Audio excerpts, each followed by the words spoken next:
ഈ ഒരു അവസ്ഥയെ സ്കിസോടൈപ്പൽ ഡിസോർഡർ എന്ന് പറയും. ഇവരുടെ ഒരു പ്രത്യേകത ഒറ്റപ്പെട്ടിരിക്കാനുള്ള താല്പര്യമാണ്. തണുപ്പൻ സ്വഭാവം, പുകഴ്ത്തിയാലോ വിമർശിച്ചാലോ ഒന്നും ഒരു പ്രതികരണവുമില്ല, നിർവികാരമായിട്ടുള്ളൊരു ഭാവം. അതോടൊപ്പം തന്നെ ചില അന്ധവിശ്വാസങ്ങൾ. ഈ അന്ധവിശ്വാസങ്ങൾ നേരത്തെ സൂചിപ്പിച്ച പോലെ ഇപ്പോൾ ഓരോ മുറിയിലേക്ക് കയറുമ്പോഴും വലതുകാല് വെച്ച് കയറണം, അല്ലെങ്കിൽ പ്രത്യേക രീതിയിൽ വേണം ചില പ്രവൃത്തികൾ ചെയ്യാൻ, ചില നല്ല ദിവസങ്ങളിൽ ചില പ്രത്യേക ശകുനങ്ങൾ കാണണം, ഇല്ലെങ്കിൽ അത് ചെയ്യില്ല. ഇങ്ങനെയൊക്കെയുള്ള കുറേ നിർബന്ധങ്ങളും ശാഠ്യങ്ങളും ഒക്കെയാണ് ചില കുട്ടികൾക്ക് ഉള്ളത് എന്നുള്ളതാണ്. അപ്പോൾ ഈ സ്കിസോടൈപ്പൽ ഡിസോർഡർ തീർച്ചയായിട്ടും ദീർഘകാലത്തെ ചികിത്സ വേണ്ടി വരുന്നൊരു അവസ്ഥയാണ്.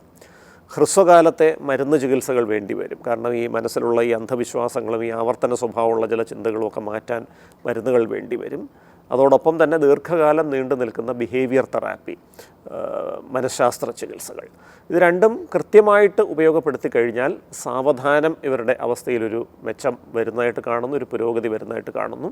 പതിയെ അവർ ജീവിതത്തിൻ്റെ മുഖ്യധാരയിലേക്ക് എത്താനുള്ള സാധ്യതയുണ്ട്.